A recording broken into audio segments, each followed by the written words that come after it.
1977 से 1977 से हरमू के चाला नगर में नवीन आदिवासी सरना छात्रावास चलती है और उस छात्रावास में लगभग 100 छात्र पढ़ते हैं जो विभिन्न कॉलेजों में पढ़ते हैं, जो विभिन्न परीक्षाओं की तैयारी कर रहे हैं। कोई जेपीएससी का तैयारी कर रहा है, कोई जेएसएससी का तैयारी कर रहा है, कोई ग्रेजुएशन कर रहा है, कोई बीएससी कर रहा है, कोई कुछ और कर रहा है। लेकिन उस छात्रावास में घटना घटा।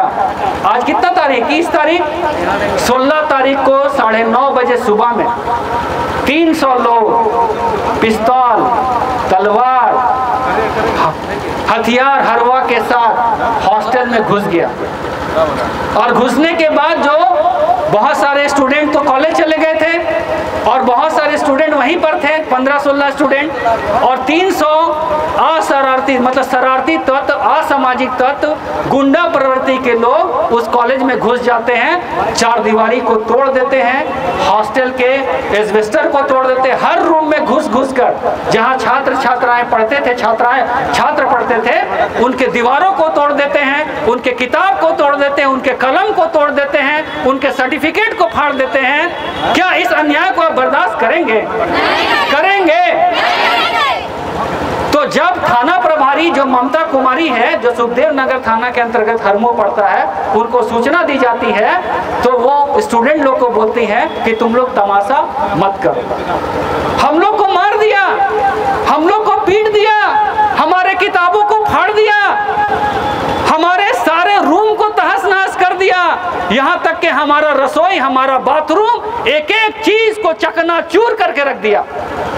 लेकिन थाना प्रभारी बोलती है कि तुम लोग तमाशा मत करो। तो क्या हम लोग तमाशा किए? क्या हम लोग तमाशा किए?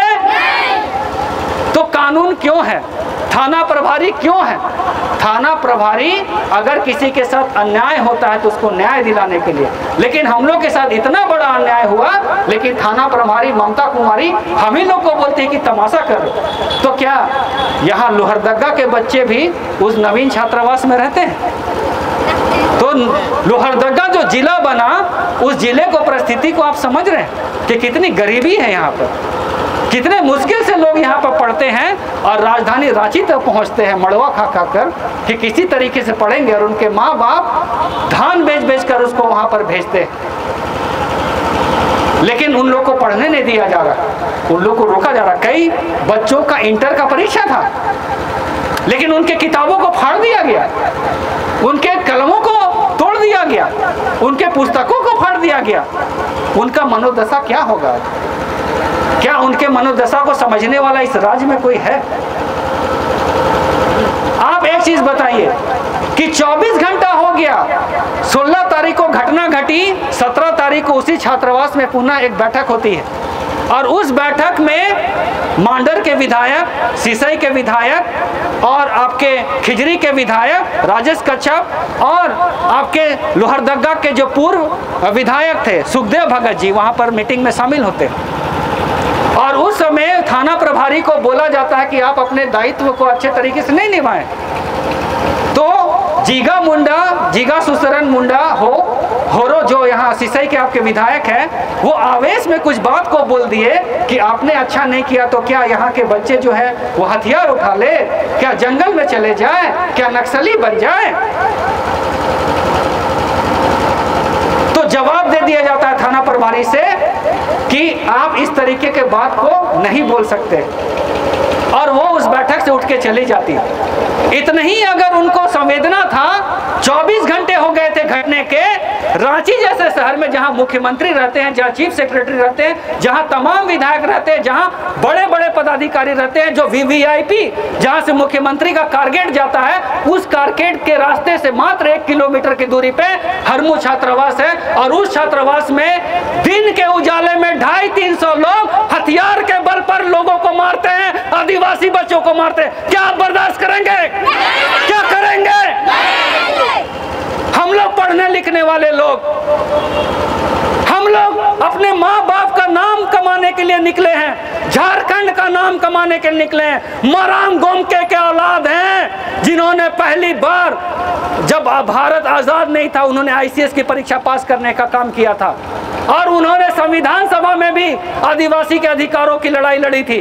तो जो पढ़ेगा, जो लिखेगा, वो अपने समाज की बात करेगा। लेकिन कुछ गुंडे मवाली, कुछ असामाजिक तत्व लोग चाहते हैं कि आदिवासी बच्चे नहीं पढ़े, उनके किताब को फाड़ देते हैं, उनके कॉपी को फाड़ देते हैं, उनके हॉस्टल को तोड़ देते हैं कि वो जो है पढ़ नहीं पाए और जंगल में चल जाए, गांव में चल जाए, बंधुआ मजदूरी करे। तो क्या आप इस जुल्म सितम के खिलाफ लड़ाई लड़ेंगे या नहीं लड़ेंगे? तो आज इसीलिए हम लोग यहाँ पर ज्ञापन देने के लिए उपायुक्त महोदय को आए थे कि ये जो अन्याय झारखंड राज्य में हो रहा है, ये झारखंड राज्य के लिए सबसे ज्यादा अगर आहुति किसी ने निभाई होगी तो हमारे आदिवासी मूलवासी समाज के लोग उन्हें अपने बलिदान दिए, अपने प्राणों की आहुति दे दी, लड़ गए, मर गए, अपने खून के एक एक कतरे को बहा दिए। तब 2000 में इस झारखंड राज्य का निर्माण हुआ।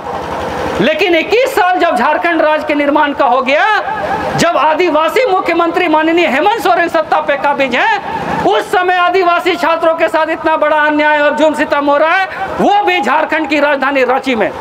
तो छोटे छोटे जिलों में क्या होता होगा, छोटे छोटे शहरों में क्या होता होगा, छोटे छोटे प्रखंडों में क्या होता होगा, छोटे छोटे पंचायतों में क्या होता होगा। तो हम आज इस बात को आगाह कर देने के लिए आए हैं कि आज छात्र जो है पढ़ लिख लिया है, अपने अधिकारों की बात को बोलना सीख गया है।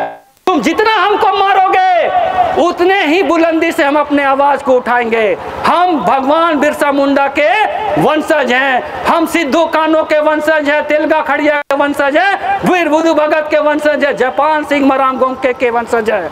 और हम पढ़ लिख कर अपने अधिकार की बात करेंगे।